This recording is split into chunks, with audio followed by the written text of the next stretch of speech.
This is Boxing Tickets NI. We are delighted to be joined once again on Zoom. Probably looking a wee bit fresher than the last time I've seen you, Kevin. Obviously, I think it's been 5 weeks since we last done an interview, but I think at that stage you two big black eyes, and obviously you're looking a wee bit more healthier, probably a wee bit more back to normal now. Probably 5 weeks on. Yeah, back to reality. Or over, well, kind of over the majority of the stuff that happened, and just trying to get back to where I was, get back to winning ways, and just keep on rolling, Joe. Keep on rolling. Just gotta get over it, get on with it. That's all I can do. But I think definitely not pressure. Yeah, definitely not pressure. I was picked up a bit of damage around here in the last fight. Not bone damage or anything, just kind of tissue damage, and it swelled out fairly well in that fight. Actually, I don't think people realized how swelled it was because I was keeping it well covered when I copped it was happening. Um, but yeah, it really swelled and it was down to about here. So I was fairly black and blue for not even a few days, a week or two. it was definitely like an early sort of costume party for Halloween that was sort of going on. So you sort of done it a month early. I Yeah. guess the fighter and you, Kevin. Obviously, I think we last spoke. You were sort of hoping to get back out before the end of the year. I think sort of everybody sort of was around you, sort of maybe wanting you to maybe take a break. But is that just you that you didn't want to probably end 2024? In the way it has, that you wanted to get back to winning ways before the end of 2024 before you can sort of push on again. Yeah, kind of, because like it's been a fairly incredible year. Like, like if you think the very first thing that happened at the start of January was it was announced that I signed with the Conlans, with Conlan Boxing, and that McKenna was going to be managing me. And that was huge. It's still big, like, but at the time it was huge. It was big news especially for Kerry people, where boxing isn't a big thing. And then it came out to my first fight under them was going to be in America. And we went over, we had a good win. And then they got me out in DAZN, went over, had a tricky enough opponent and got a win. And the ball was rolling, everything was going great. It was all leading towards that fight and getting my breakout night. And yeah, I got my fight in the Tree Arena, performed very well, stood out. And as I said, everyone knows my name now after it. So yeah, kind of the back to winning ways thing, I suppose, is a big part of it. Um, in one way, this camp's kind of been more run off of discipline instead of motivation, if you get what I'm saying. Yeah.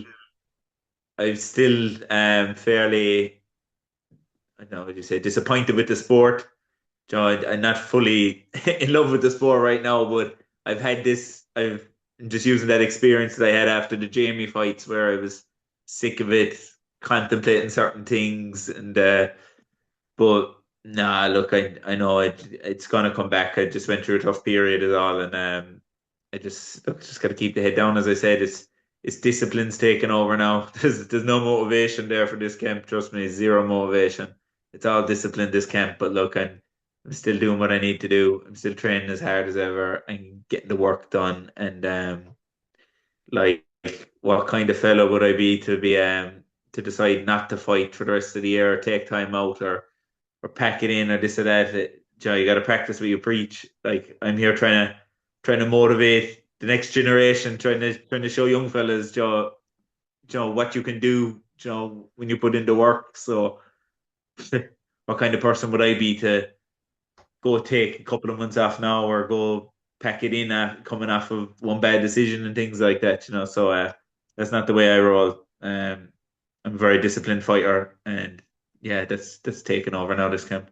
I think the plan was always to sort of be on the Waterford card. I think obviously a different sort of circumstance. I know Mhm. before the three in a card, and hopefully I've heard this from somewhere sort of on a good source, but it was maybe looking like it was going to be you and Craig McCarthy and Waterford, and obviously it seems like after obviously the Emmett Brennan fight, you're probably getting the backhanded compliment where Craig McCarthy won obviously another option and took his rematch with Graham. So like in some ways where you're feeling down and sort of maybe not at yourself, you probably got a backhanded compliment there where Craig was thinking that you might have been an easy sort of touch for him, and in Waterford where he's seen your performance against Emmet and was like, I don't want any part of that. Yeah, yeah. Look, I've said when I'm fighting journeymen, I can't get up for them fights. I can't perform for them fights. I belong in the big fights. That's where you'd see the best out of me. And I think I had a role there where I was fighting. I was obviously stepping up the opponents. The Conlans were obviously putting certain opponents in front of me, knowing what kind of style was coming at me in the bigger fights, and trying to put different styles in front of me to build that experience for when that big fight came in September. But I think a lot of people were taking things for granted, just saying there was a few call outs, there was a few this, that Jesus, I'd do this to Kevin if I was in a ring with him, I'd do that to him after them two fights. But the silence is deafening since the Brennan fight. That's what I'll say. Um, there's been no call outs, there's been nothing. I'm not here to drop names or anything like that, but as I said, the silence has been deafening. Yeah, look, it's that to my knowledge, it was said to me a good few weeks prior to the Brennan fight about the Waterford card. It was said, look, Craig seems like he wants to fight.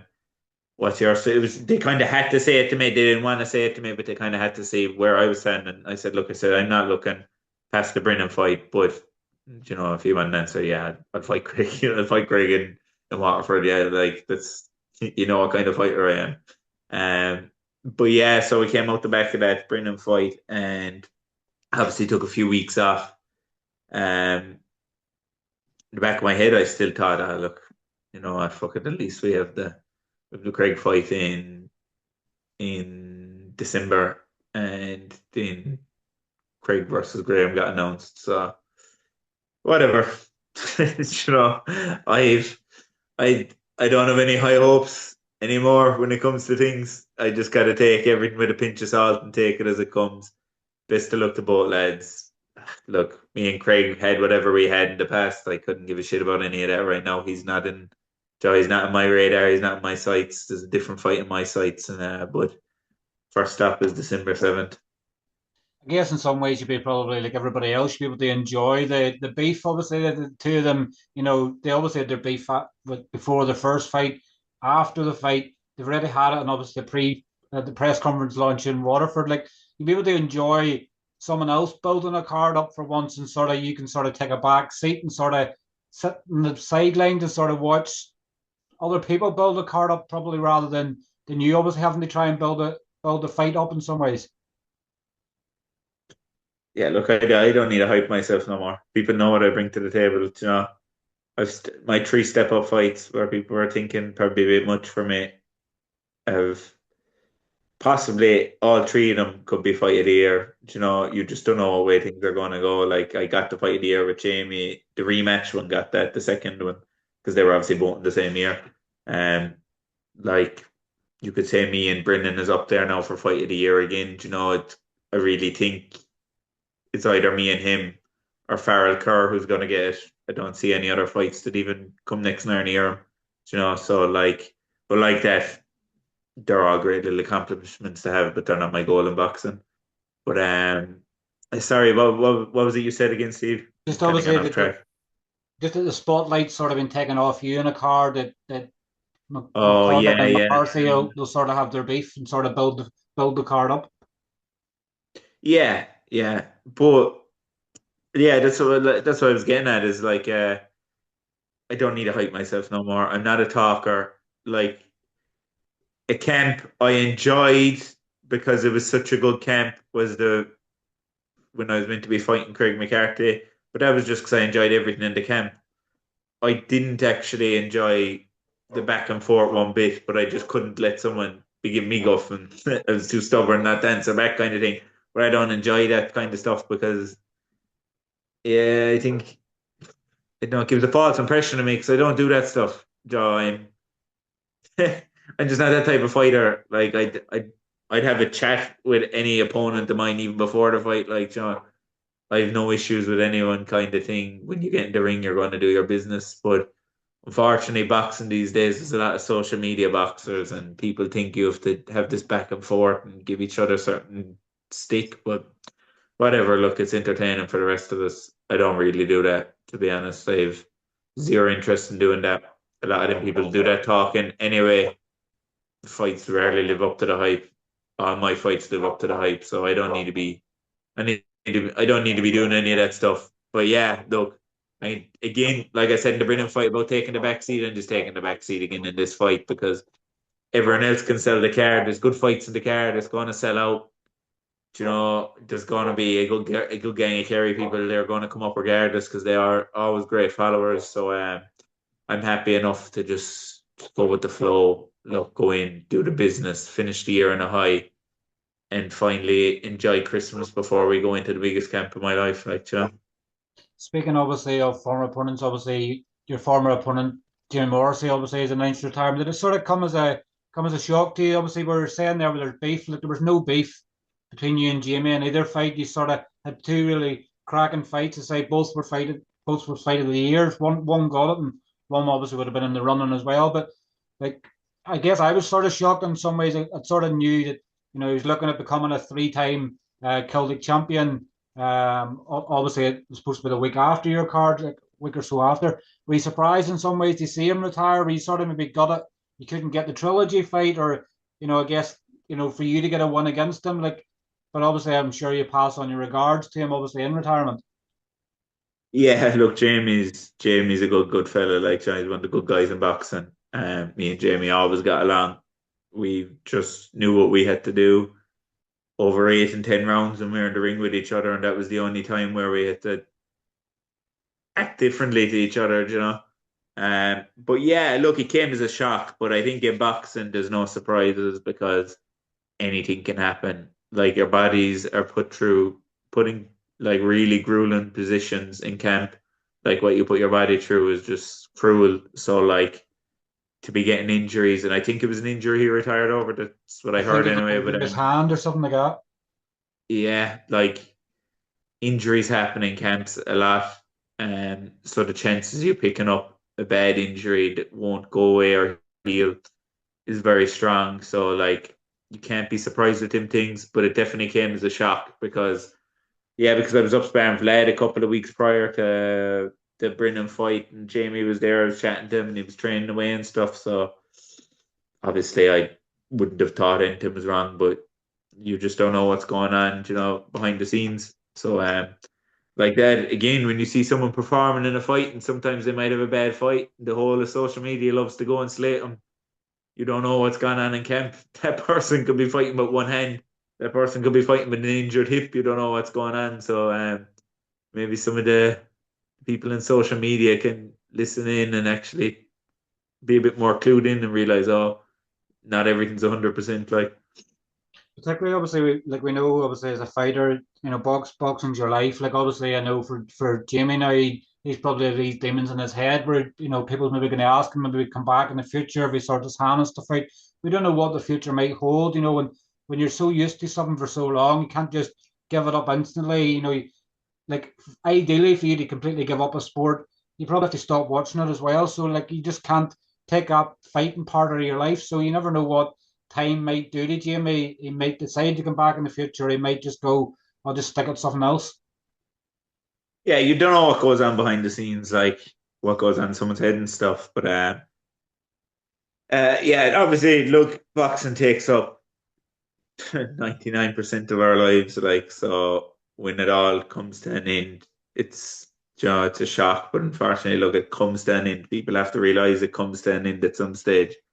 So like I think some people are in better positions than others, obviously. Look, he's obviously got a very, like, he's in a relationship, he's working and stuff like that. So maybe I'd be hoping it's easier on him than others because he has something that's keeping his brain ticking over, keeping him ticking over in the days. It's not just 100% boxing and that's it, stopped. What am I going to do in my life, John? I'd imagine I'd be hoping that that's the case. But like that, obviously, there's some fighters that are paid well to fight or well backed, where it's 100% boxing, things come to an end, and then you're wondering, what do I do now? I'm kind of lucky enough. Like, I obviously think I'm a long away from that day, but I've got stuff in my life in the background that I can turn to when I'm done. Like, so So I'd like to think I'm in a good position there too. But obviously, look, I see my career is only getting going, like, and I think everyone can see that after the last fight and after signing with the lads earlier in the year and stuff. And but yeah, look, I wish Jamie the very, very best. He's a good fella, and if he ever does decide to come back, yeah, no matter how far I go forward in my career, I'd always just come back to give him that fight if he wanted it. So best of luck, Jamie.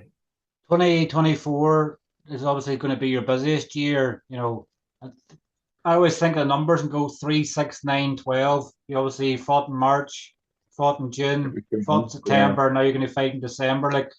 I know you've had obviously 3 fights. I think you had 3 fights maybe last year. But obviously it's looking like it's going to be your busiest year.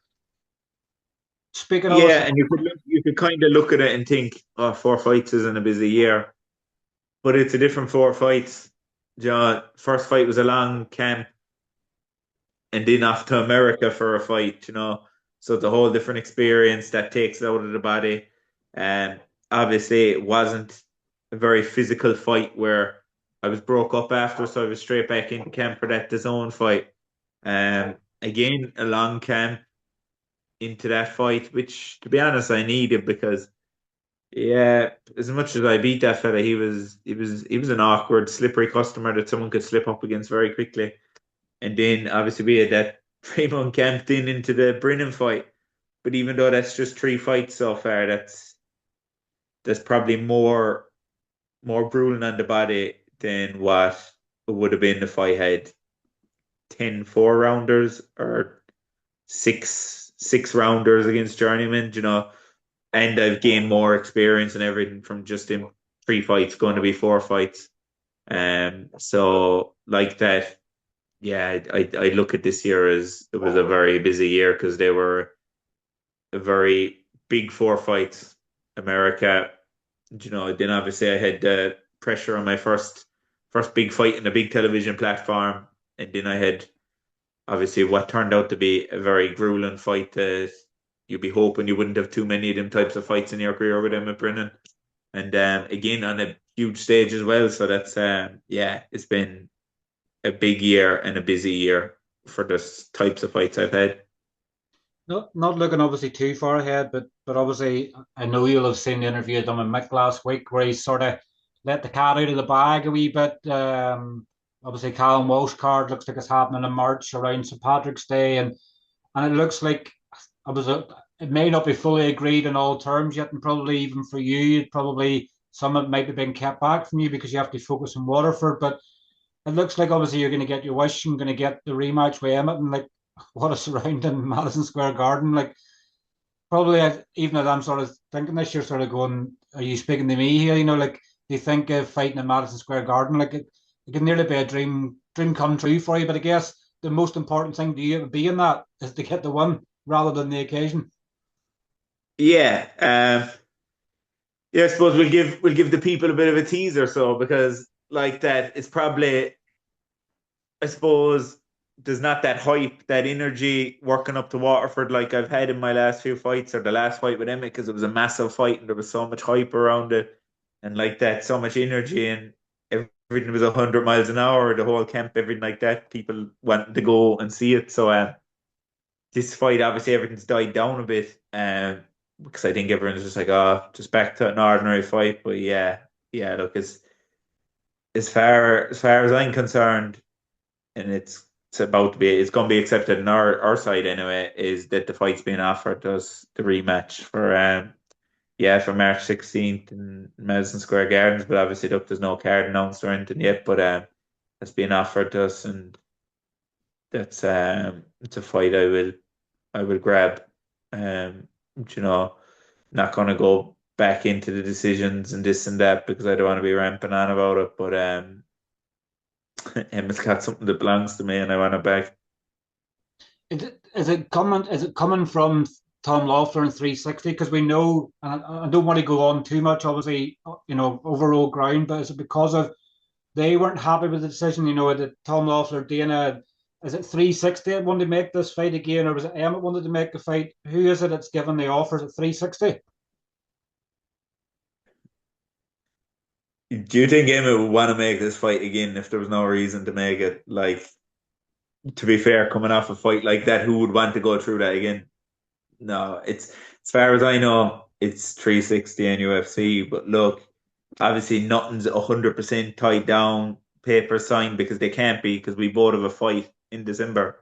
So we cannot, I suppose, the official offer cannot be given to us until we both get over our next fights. Because if an official offer is given to us and we sign a contract and we lose our next fights, then it just becomes a dead fight in the card. So like that, we've both got to keep our eyes on our next fight. But yeah, um, it was said to me, it was said to me by my team, um, someone, someone from who's running the show is trying to touch base with me. All right, just about like visas and things, which makes me think, all right, this is legit now. So I've just gotta I've just got to do the business in Waterford. Hence why you can probably see on my social media, I ain't hyping the shit out of this Waterford card. I know what's coming. Like, I'm gonna have an electric few months coming up. Like, once Christmas is over with, everything's back to 100 miles an hour. So that's kind of why I'm taking a bit of a dead period. And well, on social media, like, I'm obviously posting bits and letting people know about the fight, but I'm not hyping it and hyping it and hyping it because I've got to go and do the business and then hopefully I'll go into plan a massive, massive fight will be announced after it. But yeah, a game changer. You sort of, I think you put a post out the other day. I can't remember it word for word, but sort of like, is it the Emmet fight in hand where you sort of mentioned about taking the judges out of the picture now? Like, it's as if you know, it's not only one decision; it's probably the whole three decision together. Like, you just want to take the judges completely out of it now, and probably a different beast is going to arise that just wants to take heads off and stop fights rather than leaving it to judges and hope that they have the similar opinion to how you think a fight's going. Yeah, it's kind of more a career decision than a certain fight decision, to be honest with you, because again, I don't want to be going back in things, but I've been treated like shit in this sport by commissions and by judges. And I'm going out there to prove I'm better than all these people that I'm not meant to be better than, and then I do, and it's been taken from me again. So, like that, it's time to stop proving my ability and just start fucking taking heads off because it's the only way realistically you can guarantee that you're not going to be screwed over. So yeah, look, that wasn't really a shot fired at anyone about certain fights or anything. That is just more a career going forward. Like, I know I have the power. I know I can bang. It's time to start using it rather than just trying to show that I can do all these other things. It's time to start doing a padraig mccrory on it. Like, don't take things for granted and just start fucking shinning these fellas. Like, Obviously, the Jonathan Lewin's boxing stable is going to be a busy night in Waterford. Obviously, David Kennedy's obviously going to be in the card as well. He's obviously a good friend of yours as well. Like, I'm sure it's good in a way because David's not signed to any promoter. Obviously just under Jonathan in the gym. So probably in the influence that you sort of have within Conlan boxing, you've probably been able to get David obviously onto the card. So the first time that obviously two fighters from your stable is going to be on the same card. So you be clued into watching his fight because obviously I know you didn't get to see him last time because you obviously had renovation stuff at home. But I'm sure you're delighted in some ways as well to be able to help David at an early stage of his career. yeah, yeah. Look, the stable is booming. Like there's more people there behind the scenes as well. Guys were sparring with bigger fellas. Like, I think Johnny soon enough it'll be coming out like Johnny's kind of some reason it's where all the light heavyweights and super middleweights want to go. Well, I know the reason why, 'cause he's an unbelievable coach.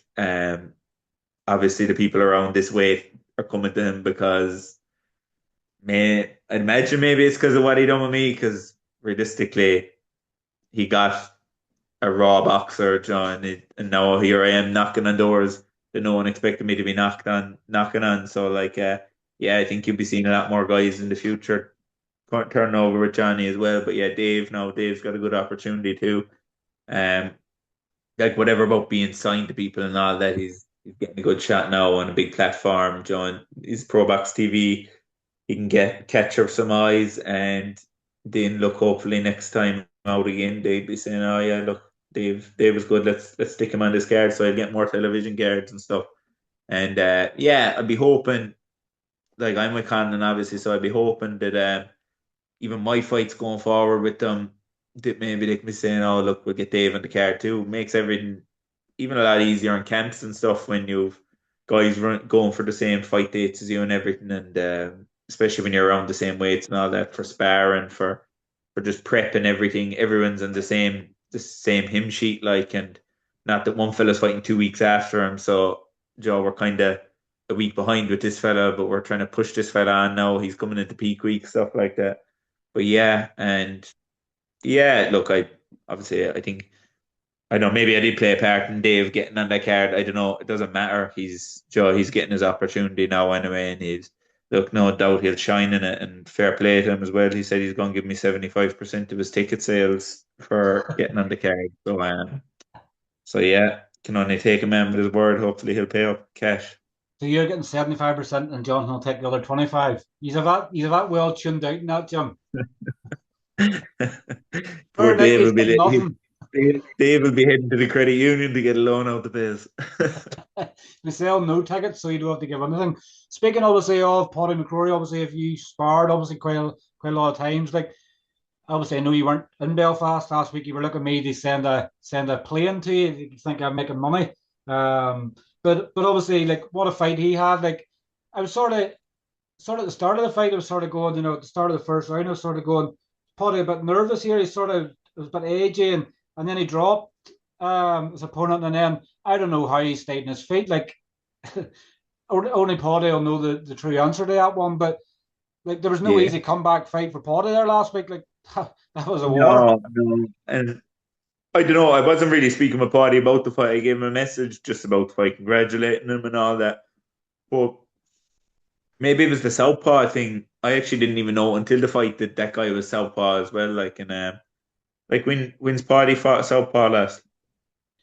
Oh, you're putting me on the spot now. Would it have been that Santos Madrena fella? Um, Let me see. I'm just using the good old box rec to have a look. Yeah, because it Um, was the first thing because it was obviously look, Paddy won it, and I actually thought he won it well. To be honest, the guy, like I think anyone who thinks different is crazy. The guy was just in the fight, and maybe people were just giving him more praise than what what he should have deserved, kind of thing. But yeah, maybe the Southpaw thing there. He was just a tricky, awkward customer, and then putting the hands down trying to draw you on. That's usually a sign that they're in a spot of bother, but it does always put you off when someone's in front of you with their hands down about throwing in case they're trying to lure you into a trap. But like realistically, Body went in there and he won the fight well. So what more do you want to do? You can't knock everyone out. the last Southpaw I fought was Diego Ramirez. Oh yeah, that was that Mexican guy, wasn't it? That was actually in the SSE, I think. Yeah, it was. It was on the Colin Lopez card, and he won it 9 rounds to 1. So Diego Ramirez was the last Southpaw I fought, but he Yeah, obviously probably had to go through tough moments in the fight. And I know obviously Paddy himself obviously lost a friend and obviously fight week, and obviously his mum wasn't well a few weeks and stuff before. So again shows the grade it takes to be a boxer. Like it's not just the going through the camp, it's the struggles of outside of camp. It's that mental aspect. And I guess when he gets hit by that punch in the first round, you're sort of going, oh no, obviously everybody's thinking of the Belanga fight and things like that, and going as Paulie and Body and may not recover. But like it takes a brave man to could come through something like that and still come through the other side and come through with flying colours. yeah, 100%. And realistically, if there was an orthodox fighter in front of them, they wouldn't have landed that backhand as easy. That's why I'm saying the southpaw thing, everything's the opposite. Just so he had to adjust to stuff that he was rarely had to adjust to in his career, which is a southpaw in front of you. And like that, that's why we fought that southpaw in Cork, because we knew the Craig McCarthy fight was coming up. And even that guy was throwing shots. And I was like, oh, Jesus, John, why is he landing that? Why is he landing that? And we needed that.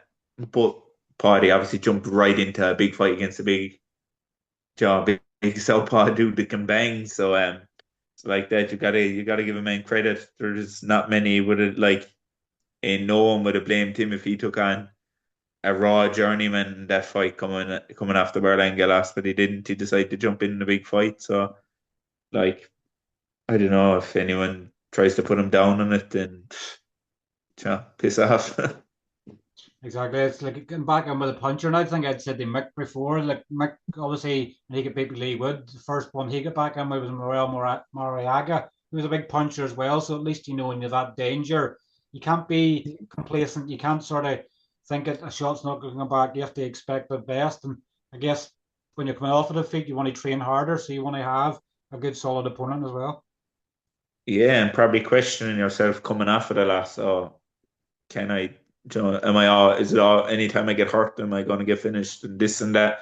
So if you go in against a journeyman, you blitz him, them questions are still in your head. Whereas now, if he's had them questions, they're answered for him. Well, look, obviously, we'll leave it there. We've obviously had you on quite a bit here today. I'm probably sure you weren't expecting to give me so much time. So I'll thank you as always for your time. I know today's a Friday. This obviously for anybody watching this is going out tomorrow, which will be a Saturday. For anybody that's obviously watching these interviews and wants to have them on the day they're released now, obviously you can become a ringside member, which Kevin is. The first ringside member on our YouTube. But I think it's actually your month anniversary today on ringside as well. Yeah. So you need to really pay me again. You're paying me. You'll be lying to the people now. But obviously, for anybody tuning in, I obviously want to make sure that they get the interviews on time when they are sort of released rather than next day, as normally everybody else is. You can obviously sign up and become a ringside member and get priority access like Kevin does. Be like Kevin and sign up the ringside membership. But look, thanks as always for your time. Obviously, enjoy your weekend. Enjoy obviously the next couple of weeks in camp, and all being well, we shall see you in Waterford. Yeah, 100%. I'll see you tomorrow for Steve. Thanks for your time. Cheers, Kevin. Cheers. Take care. Thanks. Nice Bye one. bye. Bye bye. Bye bye.